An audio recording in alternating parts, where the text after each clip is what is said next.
With the days getting even longer, it is time that we should sort our stash and clear our minds, ready to keep on crafting for the rest of the year. Welcome back to the Cozy Rosy Crochet channel. My name's Fiona and I'm one of the designers behind the In the Mood crochet project, where we use our stitches and our moods to determine exactly what we make. So in today's video, not only am I going to be sharing my own progress with my In the Mood project, but I'm also going to be sharing with you the sneak peek of this month's pattern, and I'm going to be sharing some of the exciting behind the scenes things that are going on for Cozy Rosy. I always find that April feels like the perfect month to give our homes a spring clean, and over the course of this month I'm going to be sharing lots of hints and tips for you to sort your stash, clear up your craft room, and be encouraged and inspired with a mammoth pattern roundup I'll be sharing right on this channel. So as you can see, we are in a different location today. We're actually in my kitchen, and the reason that we're here is because this kitchen the construction for this kitchen was started just over a year ago, and it really kind of highlights to me the passing of time because it was a process. We moved the position of our kitchen from the room behind here into this room and kind of changed the use of all of the rooms downstairs in our home. April isn't really my favourite month. It's hard to believe that 4 years ago this month we were given that stay-at-home order. I don't know where that time has gone. It feels like yesterday, but it feels like it was a lifetime ago as well.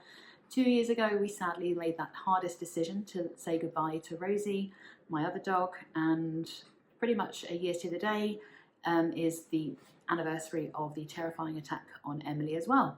So not my favourite month, but we're not going to be dwelling on any of that today. Instead, later on in this video, I'm going to be sharing with you my top tip for transforming your mood on a daily basis, because obviously this is all in relation to the In the Mood blanket.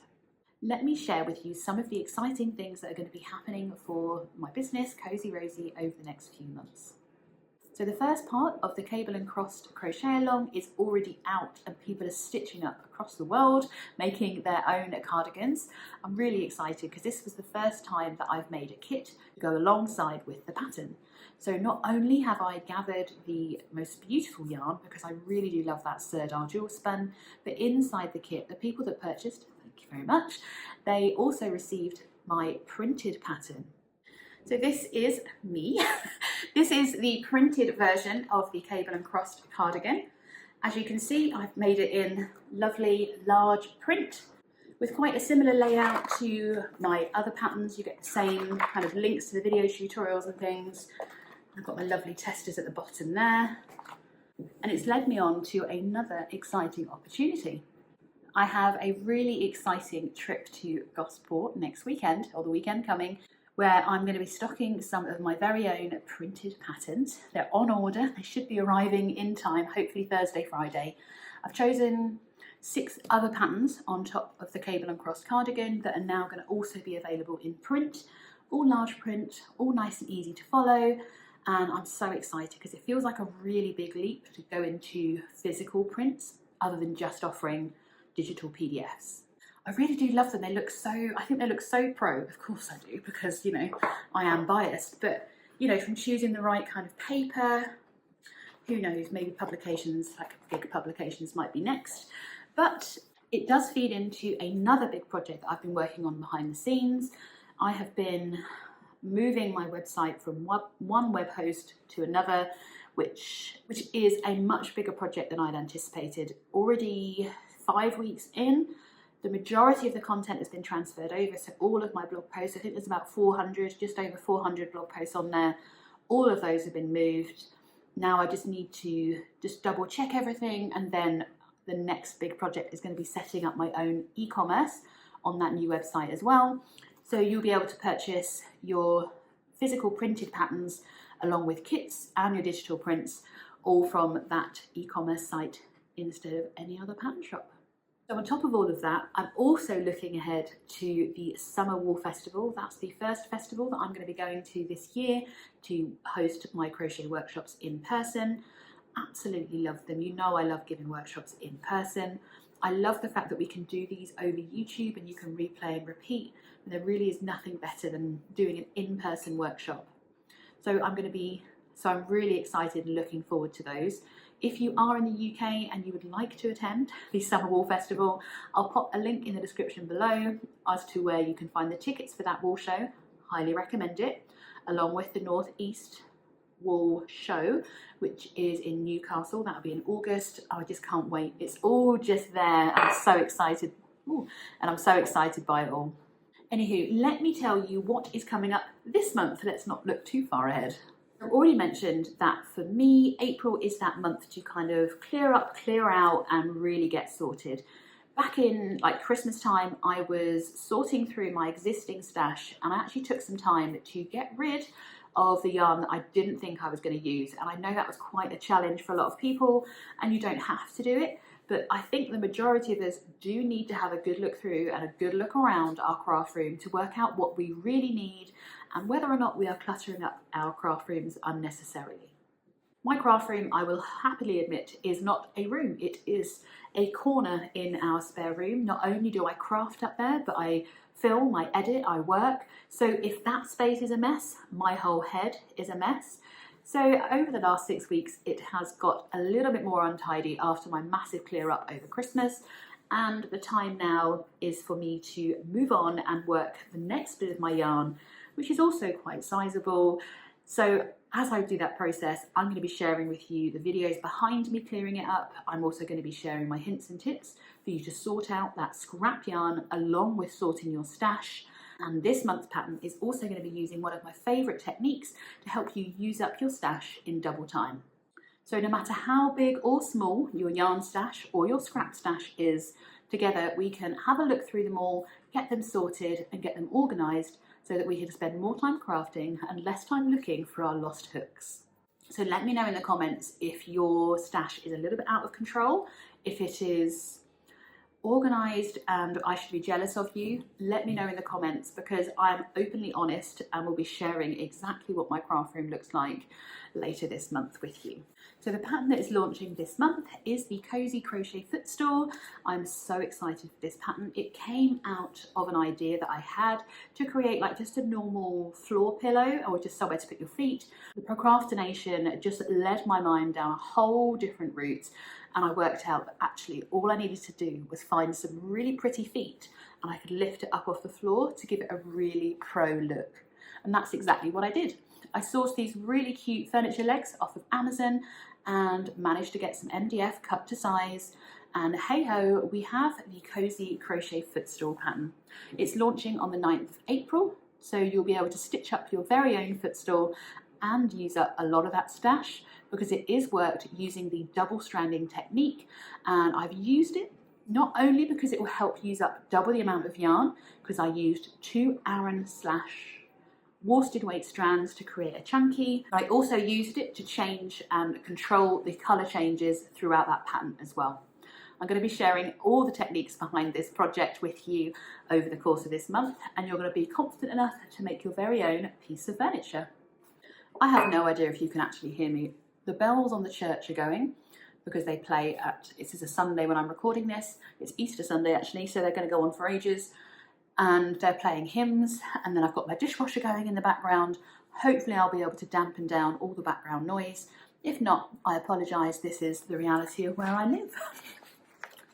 So I suppose the final thing for me to discuss with you today is going to be giving you an update on my progress, or lack thereof, on my very own In the Mood project. If you're not familiar with the In the Mood project, it is a project where you can make one of 4 different patterns that your stitches are determined by the mood that you're feeling, and then there's a stitch attached to that mood. I absolutely love the concept, and it's really allowed me to take stock of how I'm actually feeling. Each day you're encouraged to track your mood and then take an overall mood for the week to stitch up that week's section of pattern. I've been having quite a tough time with my own mental health, not just recently, this is not my first foray into having problems with my mental health. But I have found the last few months, last year, have been really, really tough because I've been left with PTSD following Emily's attack. In case you don't know who Emily is, she's my dog. Taking time to track my mood regularly has kind of highlighted to me that my mood is not as regular as it should be, and it's been very much a roller coaster ride. When I did my last update for the In the Mood, which there wasn't one for the end of February, so sorry about that, mainly because I was having CBT, or cognitive behavioural therapy. I will admit I thought it was going to be what I needed to make me kind of reassess everything and be able to move on a little bit. But I think, and it's been agreed with by my therapist, that it's not really what's needed right now. It's been, as I say, a year this week since the actual attack, and I've done an awful lot of work myself to push myself, get over the fear, not avoid the fear, face it, etc. But actually in my mind, it's too late for the CBT. I've done all of that work myself. I've had CBT before, and I knew what I needed to do to get myself to a certain level.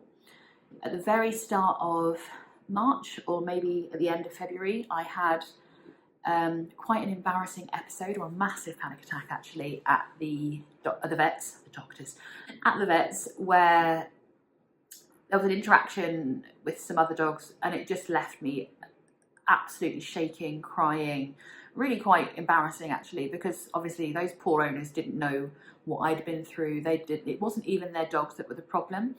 I was kind of preempting what could happen, etc. See, I know this, I'm quite rational. And even the minute that had happened, I rationalised it very, very quickly, and I was able to move on. The embarrassment stayed with me, the guilt, the shame, etc. That's what stayed with me. And that's not real, that's me, not the actual situation. See, I told you I've done all this before. But anyway, that's where I am with that. So I have withdrawn from the CBT treatment.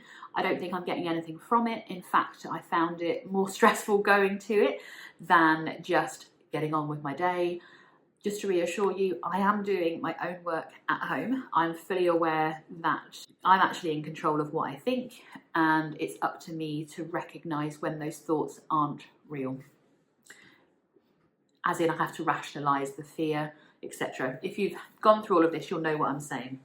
So I do have a bit of a funny story when it comes to tracking my moods, because I take my In the Mood blanket to work on at my Fibre Art Friends group, which I go to and arrange every month.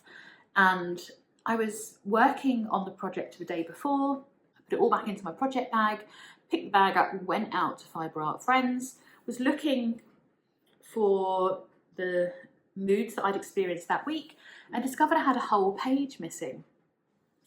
It took me a while to work out where that had gone, and in a way it's my own fault, because I'd left the bag on the floor, open, so the paper was kind of waving out of the top. And unfortunately, Emily really likes paper. So in true ridiculousness, my dog ate my homework. So I've lost a week of the year, which is fine because I think it was early February. I'm not going to worry about it. I'll just track an extra week at some point, add into my daily blanket. So I'm working on one blanket that is one day of the year for the first kind of, 56 days, which should be done by now, but it isn't. So I can finish off the border and the edging for the In the Mood pattern, and then just continue making the rest of my blanket for the year. As someone who does struggle with their mental health, I do find it really useful to track and record. I'm loving the accountability of having to share my progress, because it means that I don't forget about the project, and I do keep my kind of folder that I keep all my tracking in within eyesight most of the time. And it's reminded me a few of the practices I used to do to keep my mental health in check, and I thought I will end this video today sharing with you my favourite top tip to choose your own mood. So choosing your mood is really quite impactful and sometimes feels a little bit unbelievable. It really only takes a couple of minutes for you to have a serious impact on the rest of your day by just choosing to have a good day. It does take a little bit of practice, because you kind of have to have an internal conversation about how you can change your mood, but it's pretty much instantaneous if you get it right. So let's have a think about a typical day. So you've got up, maybe you snoozed your alarm one too many times, so you're rushing, you go to the kitchen, you make yourself a cup of coffee, you spill the coffee grounds everywhere, and you're like, oh my God, because I have so much time today, etc., etc. So we can kind of see how the rest of that day is going to play out. It's not going to be the most fun day, and in fact, it could pretty much go from worse to worse to worse. But there is an opportunity, as soon as you've spilled those coffee grounds, to just take a moment and think about the day that you want to have. And then just by taking a few steps, you can almost restart your day and be conscious about making it a better day. It doesn't have to be when you're making the coffee. It could be that you take a moment while you're having a shower or while you're making your sandwich for your lunch, whenever you do it, but it really is worth doing it. So I thought perhaps we'll have a quick practice right now together. So I'm hoping that you are relaxed and chilled and watching this somewhere, like you're snuggled up on the couch with your crochet, but perhaps you are running about ready to go to work. Don't worry, you can still do this in public. It's nothing weird. Okay, so I'm going to read this bit because I want to make sure, because I practice this quite religiously and it really is quite transformative on the type of day you're going to have. The first thing you need to do is just stop what you're doing and put everything down. So even now, if you're sat there with your crochet, I want you just to put your crochet hook somewhere safe in your lap, and I would like you to close your eyes and take a really deep breath.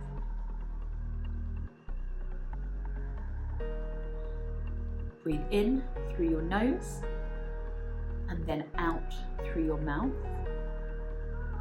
I want you to really feel that breath filling your lungs. Focus on your chest expanding and breathe out. Take another breath in and really, really fill up those lungs. Aim to fill up your stomach as well and feel your chest expanding, stretching all the way down and pushing your waistband. Just hold that breath for a second and then let it go. As you continue on breathing in and out slowly, I want you to think about the day ahead. Yes, it's going to be busy. Yes, it's going to be hectic, but you'll get it all done. You always do. Take one last deep breath in and then tell yourself, today is going to be a good day. Let that breath go. I would love to know how you're feeling right now, just taking a few moments out just to stop and be in the moment, as they call it in mindfulness. I'm hoping you're not feeling too lightheaded with all those deep breaths, but I hope you are feeling a little bit calmer. I hope you feel like things have just slowed down for a moment and things are feeling a little bit calmer, and you're just allowing yourself a moment for those thoughts to come through. I don't know why it works, and it certainly works for me. I don't know if it's just being able to slow that brain down, but taking a moment, and literally it's just a moment, doesn't have to be a long thing. It's always good to practice a couple of times each day, and even if you might not have the best today, you're more likely to have a better tomorrow. Oh, speaking of tomorrow, let me show you this. Oh, that didn't work, it's too big. There we go.